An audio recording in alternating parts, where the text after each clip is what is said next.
Yo, what's good, YouTube? It's boardzy. I know I call a lot of things shocking, but if this isn't, I don't know what is. With the release of the DW series, Zowie has actually launched the FK2, ZA13, and S2 in proper 4K 3950 wireless and also solid, very well balanced mid 60 gram weights. The lightest on my scale is this S2 with the donut skates coming in at 63 grams. But yeah, this is really the time to be alive if you are a Zowie fan, and I've had these for around a week now, and in that time, the S2 has emerged as my favorite, and this has always been my actual go-to Zowie shape. I doubt many of you guys were watching me back in like 2019, but I got the Zowie mouse fitting kit where they allowed you to try out all of their shapes, and I actually kept the S2 from that kit, so it's no surprise. This is just my favorite shape, but the ZA13 is something that I have pretty much begged for either Zowie or anybody to come out with a wireless version of, because it's such a truly unique shape that nothing on the market is actually close to. One way to sort of describe it would be like the body of the Lethal Gaming Gear LA1, even though the ZA13 is a lot more curved, and the hump of something like the Pulsar X2H, but even that just is not as high profile. Nothing for claw grip just feels as high in the back of the mouse and provides you as much stability. So when I was like starting out reviewing gaming mice, this was my idea of a claw grip mouse that was high profile compared to a lot of the stuff we see today. And then there was also like the S2 or a wide mouse like the XM1 was another claw grip shape. So I've never really been on the super small claw grip mouse train. So for me, I'm really happy to see these designs actually coming from Zowie compared to any like small claw grip mouse coming up, the Hitscan Hyperlight ATK F1 Extreme. Like, I'm not going to choose that over the Zowie S2-DW, I can tell you that much.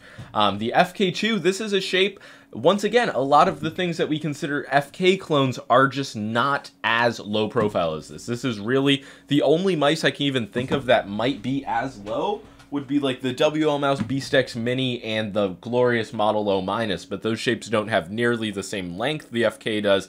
And the Viper V2 Pro, when you really compare the profiles in hand, this is, I feel, more in line with like the FK1 size. And yeah, this is the front profile compared up against the ULX Medium as well. And you can see FK2 definitely inspired a lot of the flat, low-profile designs on the market. But again, like, nothing is just an actual one-to-one clone of it.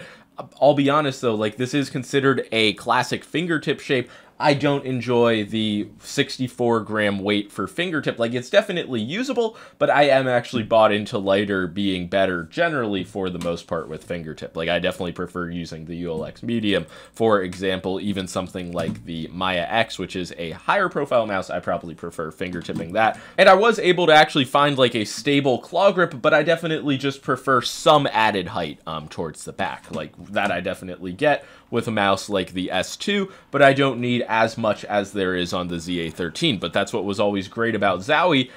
Ultimately, one of their shapes is going to work for you. Yeah, for me personally, of the three mice they launched the DW series with, the FK2 is definitely the one I'm going to use least. And currently, I'm just enjoying the S2 more than the ZA13.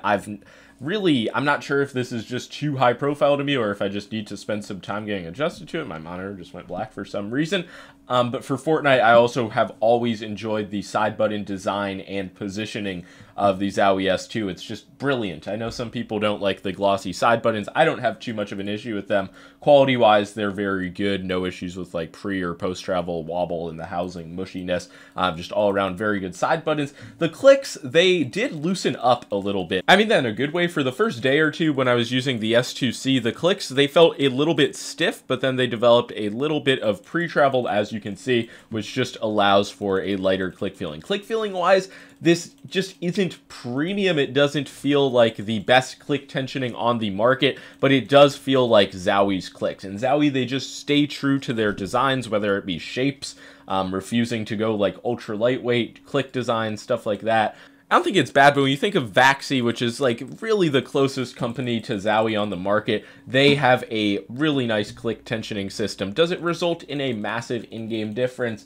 No. And another thing is when you plug in a Zowie mouse, for the love of God, hold down mouse 4 so you go on the low click debounce mode. I don't know how many of you guys are playing with higher debounce. Honestly, at this point in 2024, they probably should have a system that doesn't even involve debouncing. That is true. It's a valid point.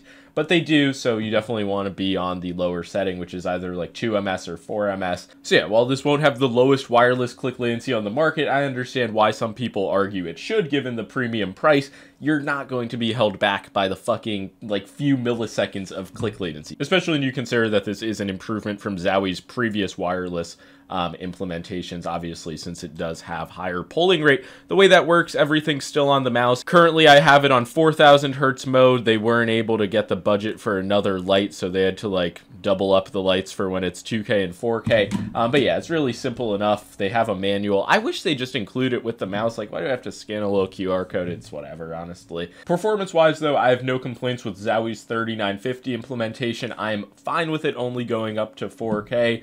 And on higher polling rates, it feels smooth, consistent, no hitches, really anything bad to note about the performance or anything quality-wise in general, which is very rare nowadays. I feel like most things just pop up and have some issues.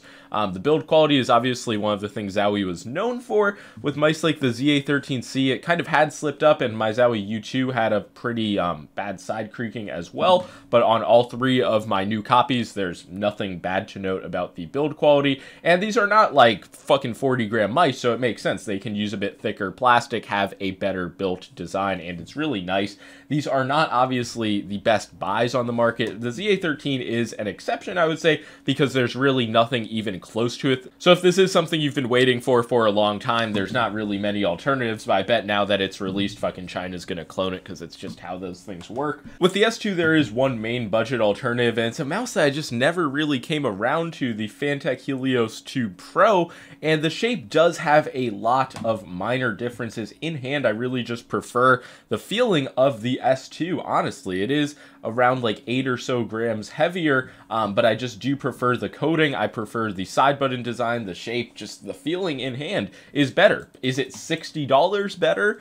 For most people, especially if you're on a budget, I would probably say no. So this is a good budget pick, but it just does not feel as premium as a Zowie mouse in hand, and the shape is slightly altered. But yeah, 150 for these is definitely a high ask. You do get some added value through the enhanced receiver, which doubles as a charging dock, which really is unique functionality. Like, not many mice have docks that also work as dongles and battery indicators. So that's something. You also get an extra set of both types of Zowie stock skates. Honestly, I think most people will be better off with an aftermarket option if you want to move off the stock skates, but you know, they do provide both types. Yeah, just about the price. This is a flagship mouse from Zowie, being priced the same range as Razer or Logitech Vaxi products. And I don't know what you guys want me to do, like get on stream and just cry and beg for Zowie to make their mice cheaper. It would be cool if they made like an 8K wired version below like $80, let's say. But yeah, for the latest tech, the newest mouse from Zowie at the start, yeah, it's going to be $150. Maybe it'll drop to $130 at some point. But you are really paying for the quality and the Zowie experience from Zowie themselves. And yeah, if that doesn't mean anything to you, you've never used a Zowie mouse in the past, you're convinced they're putting out high latency bricks,